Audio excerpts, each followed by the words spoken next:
Ukraine की सेना ने एक वीडियो जारी किया जिसमें रूसी सेना के हमले की वजह से एक इमारत आग की लपटों में घिरी दिखाई दी। यूक्रेन ने आरोप लगाया कि पुतिन की सेना ने यह हमला यूक्रेन के खार्किव में किया, जिसमें 4 लोगों की मौत हो गई जबकि 7 लोग घायल हो गए। इस हमले का जो वीडियो सामने आया उसमें इमारत पूरी तरह तबाह दिखी। मिसाइल का हमला इतना ताकतवर था कि इमारत की खिड़कियां और दरवाजे टूट गए, जबकि उसकी छत पर आग के साथ धुएं का गुबार उठता दिखाई दिया। हमले की जानकारी मिलने के बाद वहां फौरन फायर ब्रिगेड के लोग पहुंच गए और बिना वक्त गंवाए इमारत में लगी आग को बुझाने में जुट गए। लेकिन मिसाइल गिरने की वजह से आग इतनी खतरनाक हो चुकी थी कि उसे बुझा पाना इतना भी आसान नहीं था। हालांकि दमकल कर्मी आग बुझाने के लिए इमारत की छत पर चढ़ गए और पानी की बौछार करने लगे। कई घंटों की मशक्कत के बाद आग पर काबू पा लिया गया।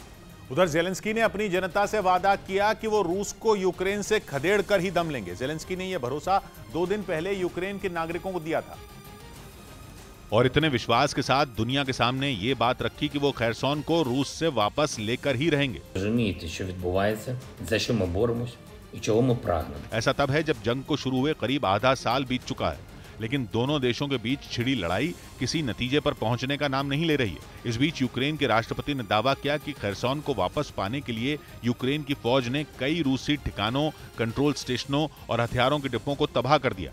और जेलेंस्की के मुताबिक इस तरह की तबाही रूसी सेना को काला सागर से लगी उन सभी जगहों पर देखने को मिलेगी जिन पर रूस कब्जा कर चुका है, जिनमें एक खैरसोन भी है, जो कि चाहे रूस हो या यूक्रेन दोनों ही देशों के लिए खास अहमियत रखता है, क्योंकि रूस के कब्जे वाले क्राइमिया से महज 100 किलोमीटर की दूरी पर खैरसोन मौजूद है और कई समुद्री रूट से उसकी पहुंच होने के कारण ये शहर काफी अहम है। ऐसे में खैरसोन को पाने की लड़ाई में फिर जेलेंस्की और पुतिन ने बाजुएं चढ़ा ली। जेलेंस्की ने तो यहां तक दावा कर दिया कि यूक्रेन की सेना ने खैरसोन में झंडा गाड़ने के लिए मजबूती से कदम बढ़ाने शुरू भी कर दिए हैं। यूक्रेन के राष्ट्रपति का दावा है कि यूक्रेन की फौज के बढ़ते कदमों के निशान खैरसोन के दक्षिणी हिस्से में भी देखे जा सकते हैं। कहा जा रहा है कि खैरसोन में दिन रात जबरदस्त धमाके हो रहे हैं। इस शहर को पाने की जंग ने फिर भयावह रूप ले लिया है। बताया जा रहा है कि खैरसोन में यूक्रेन की सेना ने रूस के कई कमांड पोस्ट और निप्रो नदी पर बने पुलों को भी तबाह कर दिया है, क्योंकि ये पुल रूसी फौजियों को हथियारों और दूसरे सामान को इधर से उधर ले जाने में काफी मददगार थे। एक दिन पहले रूसी मीडिया ने भी दावा किया था कि खैरसोन के पास 5 जबरदस्त धमाके हुए,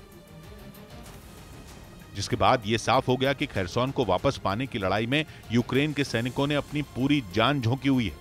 और जेलेंस्की ने भी अपने दुश्मन को चेतावनी दी कि वो उसे बॉर्डर तक खदेड़ कर ही दम लेंगे। जेलेंस्की का यूक्रेन की जनता से वादा है कि वो तब तक चैन से नहीं बैठेंगे जब तक वो हर उस चीज को वापस नहीं पा लेते जिसे यूक्रेन ने खोया है।